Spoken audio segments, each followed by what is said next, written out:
ಕಾಲೇಜುಗಳು 22 ಮೆಡಿಕಲ್ ಕಾಲೇಜುಗಳು, ಸರ್ಕಾರಿ ಮೆಡಿಕಲ್ ಕಾಲೇಜುಗಳು, ಉಳಿದ ಜಿಲ್ಲೆಗಳಲ್ಲೂ ಕೂಡ ಯಾವ ಜಿಲ್ಲೆಯಲ್ಲಿ ಇಲ್ಲ ಆ ಜಿಲ್ಲೆಗಳಲ್ಲೂ ಕೂಡ ಸರ್ಕಾರಿ ಮೆಡಿಕಲ್ ಕಾಲೇಜನ್ನು ಮಾಡ್ತೇವೆ. ಜೊತೆಗೆ ಟ್ರಾಮಾ ಸೆಂಟರ್ಗಳನ್ನು ಕೂಡ ಮಾಡ್ತೇವೆ. ಜೊತೆಗೆ ಸೂಪರ್ ಸ್ಪೆಷಾಲಿಟಿ ಆಸ್ಪತ್ರೆನೂ ಕೂಡ ಮಾಡ್ತೇವೆ ಅಂತಕ್ಕಂಥ ಮಾತುಗಳನ್ನು ಹೇಳಲಿಕ್ಕೆ ಬಯಸ್ತಾ ಇದ್ದೇನೆ. ಇಲ್ಲಿ ಹೋರಾಟ ಮಾಡ್ತಾ ಇದ್ರು, PPP ಮಾಡೆಲ್ನಲ್ಲಿ ಬೇಡ, ನಮ್ಮದೆಲ್ಲ ತೀರ್ಮಾನ, ಇದು ಹಿಂದಿನ ಸರ್ಕಾರದ ತೀರ್ಮಾನ, BJP ಸರ್ಕಾರದ ತೀರ್ಮಾನ, ನಾವು PPP ಮಾಡೆಲ್ ಮಾಡಲ್ಲ, ಗೌರ್ಮೆಂಟ್ಲಿಂದಲೇ ಮಾಡ್ತೀವಿ ಅಂತಕ್ಕಂಥ ಮಾತುಗಳನ್ನು ಹೇಳಲಿಕ್ಕೆ ಬಯಸ್ತಾ ಇದ್ದೇನೆ. ಅನೇಕ ಇಲಾಖೆಗಳು, ಸುಮಾರು 800 ಕೋಟಿಗೂ ಹೆಚ್ಚು ಕಾರ್ಯಕ್ರಮಗಳು ಇವತ್ತು ನಡೆದಿದ್ದಾವೆ. ಈಗಾಗಲೇ ಇಲ್ಲಿ ನೋಡಿದ್ದೀರಲ್ಲ, ಶಂಕುಸ್ಥಾಪನೆ, ಉದ್ಘಾಟನೆ, ಇವೆಲ್ಲ ಇವತ್ತು ನಾನು ಅವಕ್ಕೆ ಇನಾಗ್ರೇಷನ್ ಮಾಡಿದ್ದೇನೆ, ಉದ್ಘಾಟನೆ ಮಾಡಿದ್ದೇನೆ. ನಮ್ಮ ಬಸವನಗೌಡ ಯತ್ನಾಳ್ ಅವರು, ಅವ್ರ ಕ್ಷೇತ್ರ ಅನ್ನೋದು ಗೊತ್ತು, ಇದು ನನಗೆ. ಅವ್ರ ಕ್ಷೇತ್ರ ಅಲ್ಲ ಇದು, ಬಿಜಾಪುರ. ಅದರಿಂದ ಅವರ ಅಭಿಮಾನಿಗಳಿದ್ದಾರೆ. ನೀವು ನಮ್ಮ ಅಭಿಮಾನಿಗಳು ಕೂಡ.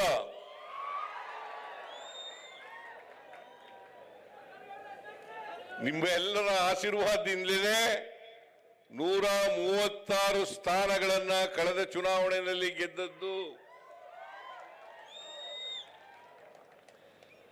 ಇಲ್ಲಿ ಬಿಜಾಪುರ ಜಿಲ್ಲೆಯಲ್ಲಿ ಸುಮಾರು 8 ಅಸೆಂಬ್ಲಿ ಕ್ಷೇತ್ರಗಳಿದ್ದಾವೆ. 8 ಅಸೆಂಬ್ಲಿ ಕ್ಷೇತ್ರಗಳಲ್ಲಿ 6 ಕ್ಷೇತ್ರಗಳನ್ನ ನಾವು ಗೆದ್ದಿದ್ದೇವೆ.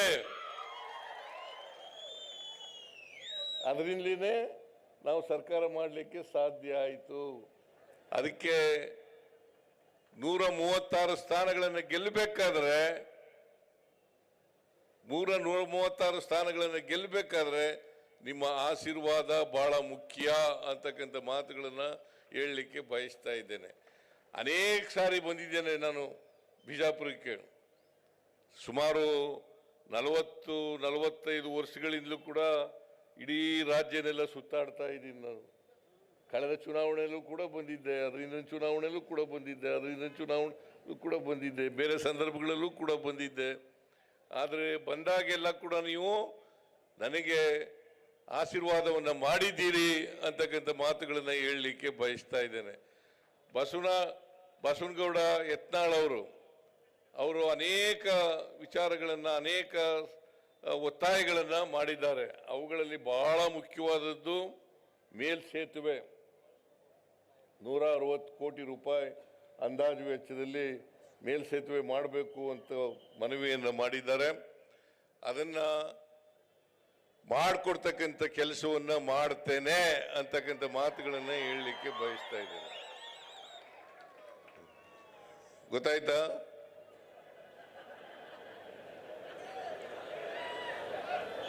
ಮೇಲ್ಸೇತುವೆ ಅದು ಎಲ್ಲಿಂದ ಎಲ್ಲಿಗೆ? 3 ಕಿಲೋಮೀಟರ್ ಉದ್ದದ ಮೇಲ್ಸೇತುವೆ ಮಾಡಬೇಕು ಅಂತ ಹೇಳಿದ್ದಾರೆ. ಸಂತ ಕನಕದಾಸ ಸರ್ಕಲ್ನಿಂದ ಅಂಬೇಡ್ಕರ್ ಸರ್ಕಲ್ ಮಾಡಬೇಕು, ಶಿವಾಜಿ ಮಹಾರಾಜರ ಸರ್ಕಲ್ವರೆಗೆ.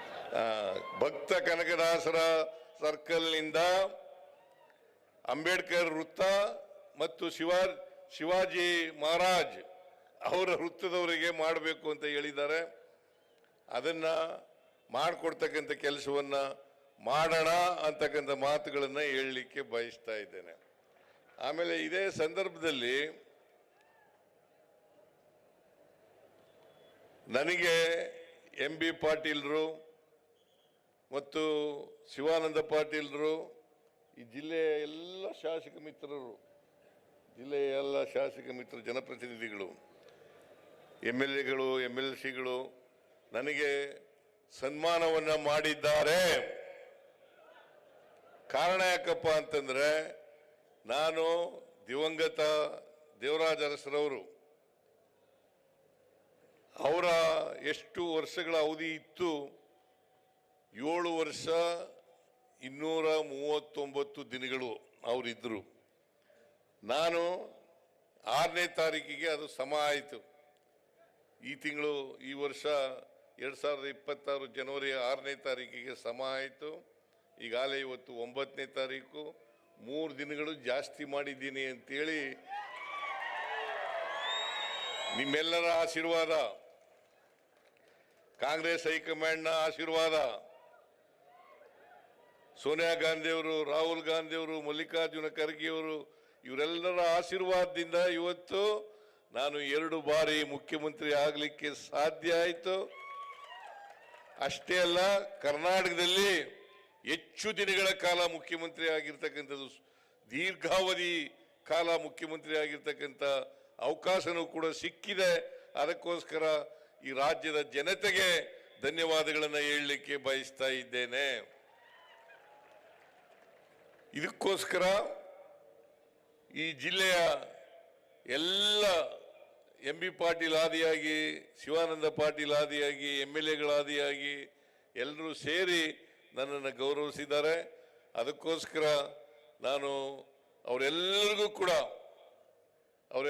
ಕೂಡ ಕೃತಜ್ಞತೆಗಳನ್ನು ಸಲ್ಲಿಸಲಿಕ್ಕೆ ಬಯಸ್ತಾ ಇದ್ದೇನೆ ಅಂತಕ್ಕಂಥ ಮಾತುಗಳನ್ನು ಹೇಳಲಿಕ್ಕೆ ಬಯಸ್ತಾ ಇದ್ದೇನೆ.